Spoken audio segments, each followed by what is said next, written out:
Hello दोस्तों, स्वागत है आपका हमारे चैनल द राइजिंग इंस्टीट्यूट में। तो सबसे पहले यहाँ पर डेफिनेशन लिखी है, प्राकृत संख्या किसे कहते हैं। तो प्राकृत संख्या क्या होती हैं? देखो बच्चों, 1 से लेकर इन्फिनिटी तक की धनात्मक पूर्णांक संख्याएं प्राकृतिक संख्याएं कहलाती हैं। जैसे यहाँ पर 1 है, 2 है, 3 है, 4 है, ऐसी 5, 6, 7, 8 ऐसे लेकर अनंत तक की जो भी संख्याएं होंगी वो सारी संख्याएं प्राकृत संख्याएं कहलाएंगी। तो प्राकृत संख्या किसे कहते हैं? जो 1 से लेकर अनंत तक की धनात्मक पूर्णांक संख्या होती हैं, उन्हें प्राकृत संख्या कहते हैं। इसके बाद में पूर्ण संख्या आएगी। पूर्ण संख्या किसे कहते हैं? संख्याएं वे संख्या होती हैं जो 0 से लेकर अनंत तक होती हैं। 0 से लेकर अनंत तक की धनात्मक पूर्णांक संख्याएं पूर्ण संख्या कहलाती हैं। अब इसमें 0 भी शामिल हो गया, 1 है, 2 है, 3 है, 4 है, ऐसे आगे भी चलता रहेगा, 5, 6, 7, 8, 9 तक की जो भी संख्या आएंगी वो पूर्ण संख्या होगी। इसके बाद में थर्ड डेफिनेशन है, भाज्य संख्या किसे कहते हैं या यौगिक संख्याएं। भाज्य संख्याएं या यौगिक संख्याएं मतलब दोनों का एक ही नाम है, अलग अलग नाम है। ऐसी प्राकृत संख्याएं जो एक या स्वयं के अलावा अन्य किसी प्राकृत संख्या से विभाजित होती हैं, वे भाज्य संख्या या यौगिक संख्या कहलाती हैं। भाज्य संख्या जैसे यहाँ पर उदाहरण में लिखा है 4, तो 4 लिखा है, तो 4 1 से डिवाइड होता है, 4 2 से डिवाइड होता है और 4 खुद से डिवाइड होता है। मतलब जो संख्याएं जो एक या स्वयं से या कोई तीसरे नंबर से डिवाइड हो जाता है, ऐसी संख्याएं भाज्य संख्याएं कहलाती हैं। ऐसी 6 है, तो 6 का उदाहरण ले लेते हैं। यहाँ पर 6 जो है ये 1 से भी हो जाता है, इसके बाद में ये 2 से भी हो जाता है और ये 3 से भी हो जाता है, और ये 6 खुद 6 से भी हो जाता है डिवाइड। ऐसे ये 8, 9, 10, 12 ऐसी संख्याएं क्रम में चलती रहेंगी जो कि अनंत तक चलेंगी। अब यहाँ पर नोट करके लिखा है, एक ना तो भाज्य होता है और ना ही अभाज्य होता है। इसको याद कर लेना। एक जो होता है, एक ना तो भाज्य होता है और ना ही अभाज्य, इसको नोट कर लेना। इसके बाद में 4 नंबर पे अभाज्य, ऋण और अग्र संख्याएं। तीनों नाम जो है वो अभाज्य संख्याओं के नाम है। इन्हें ऋण संख्या भी कहते हैं, अग्र संख्या भी कहते हैं। अभाज्य, ऋण, अग्र संख्याएं ऐसी प्राकृत संख्याएं जो एक या स्वयं से विभाजित होती हैं, अभाज्य ऋण संख्याएं कहलाती हैं। जैसे अब 2 है, तो 2 सिर्फ 2 और 1 के अलावा कोई भी संख्या से विभाजित नहीं होता, इसलिए इसे ऋण संख्या कहते हैं, अभाज्य संख्या कहते हैं। ऐसे ही 3 है, 3 खुद 3 और 1 के अलावा किसी और से डिवाइड नहीं होता। ऐसे ही 5 है, ऐसे ही 7 है, ऐसे ही 11 है, तो ये खुद मतलब खुद एक से या खुद ही से डिवाइड होते हैं। ऐसी संख्याओं को ऋण संख्या कहते हैं। ये संख्या भी 2, 3, 5, 7, 11, 13, 17, 19 ऐसे चलते चलते अनंत तक की जो भी संख्या आएंगी इस क्रम में, वो सारी संख्या अभाज्य संख्याएं कहलाएंगी।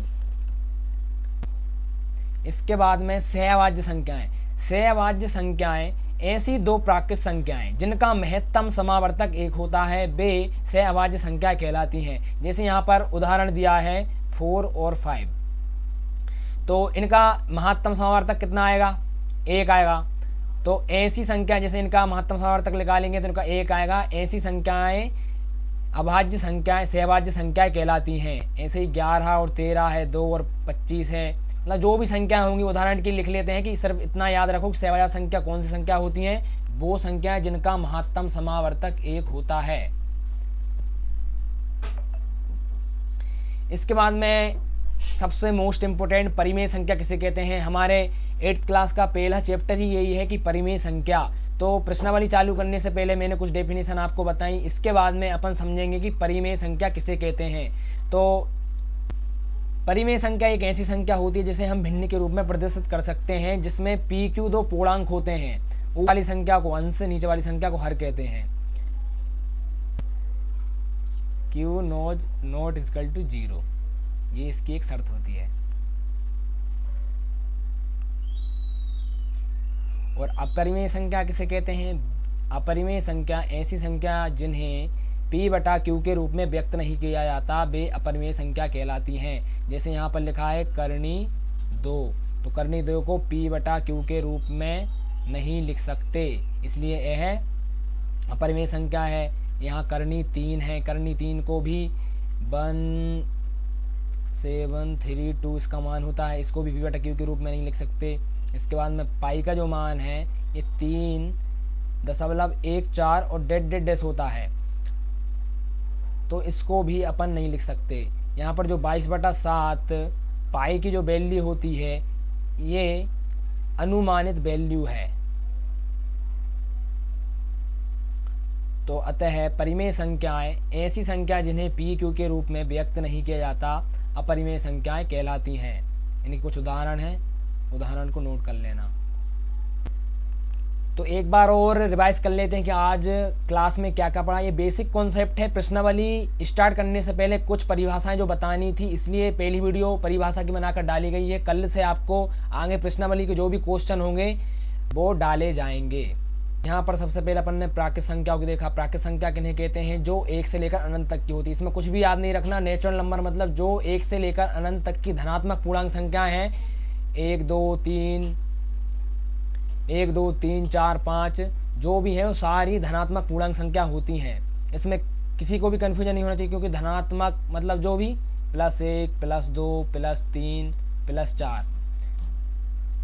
इसके बाद में सेकंड अपन ने देखा पूर्ण संख्या किसे कहते हैं। अब पूर्ण संख्या किसे कहते हैं? जो 0 से लेकर अनंत तक होती है। अब इसमें 0 और ऐड कर दिया अपन ने, क्योंकि 0 पूर्ण संख्या है।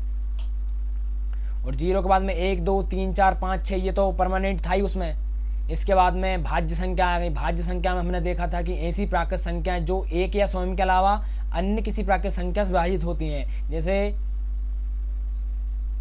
वे भाज्य संख्या कहलाती हैं। जैसे 4 है, 6 है, 8 है, 9 है, 10। यहाँ पर ये नोट को जरूर याद कर लेना, क्योंकि ये ऑब्जेक्टिव टाइप क्वेश्चन पूछा जाता है कि ना एक ना तो भाज्य होता है और ना ही अभाज्य, तो ये क्या है? तो ये एक प्राकृत संख्या है। जैसे अगर ऑब्जेक्टिव में आ गया तो आप प्राकृत संख्या अगर ऑप्शन में है तो उस पर आप टिक लगाइएगा। इसके बाद में अभाज्य संख्याओं को देखा। अभाज्य संख्याओं हमने क्या पढ़ा? ऐसी प्राकृत संख्या जो 1 या स्वयं से विभाजित होती हैं अभाज्य संख्या कहलाती हैं या रूढ़ संख्या कहलाती है। जैसे 2 है, 3 है, 5 है, 7 है, 11। इसके बाद में सहभाज्य संख्याओं को देखा। सहभाज्य संख्या किसे कहते हैं? ऐसी दो प्राकृत संख्या जिनका महत्तम समावर्तक 1 होता है वे सहभाज्य संख्या कहलाती हैं। जैसे 4 और 5 का 1 ही होता है, 11 13 का, ये 2 25 का। और परिमेय संख्या किसे कहते हैं? Most important. तो परिमेय संख्या किसे कहते हैं? परिमेय संख्या एक ऐसी संख्या होती है जिसे हम भिन्न के रूप में प्रदर्शित करते हैं। सीधी सिंपल भाषा में बोला जाए p/q के रूप में किसी भी संख्या को लिखना परिमेय संख्या कहलाता है। जैसे 1/2, 2/3, 3/2, जो भी इस प्रकार की संख्या होंगी उन्हें अपन परिमेय संख्या कहेंगे। 1/2, 2/3, कुछ भी जो भी लगे आपको, सारी परिमेय संख्या है जो p/q के रूप में व्यक्त है। बस शर्त ये है कि q बराबर 0 नहीं होना चाहिए। इसके बाद में अपरिमेय संख्याओं को देखा। अपरिमेय संख्या क्या है? जिन्हें p/q के रूप में व्यक्त नहीं किया सकता अपरिमेय संख्या कहलाती है। उदाहरण है यहाँ पर करनी 2 का है, करनी 3 का है, यहाँ पर पाई की वैल्यू है, यहाँ पर पाई की वैल्यू है। इसके बाद में आप देखोगे कि करनी 2 क्या अपरिमेय संख्या है?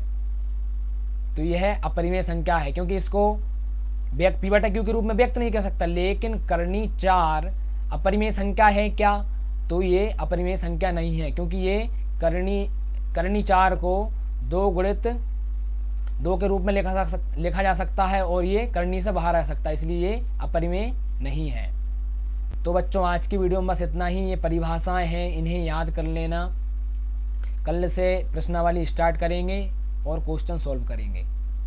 अगर वीडियो पसंद आई हो तो वीडियो को लाइक कर देना। चैनल पर जैसे नए हो, क्योंकि पहली ही वीडियो है तो चैनल पर नए होंगे, इसलिए चैनल को सब्सक्राइब कर देना, बेल आइकन को प्रेस कर देना, जिससे अगली टाइम अगर कोई भी वीडियो डालेंगे जिससे आपको नोटिफिकेशन प्राप्त होता रहेगा।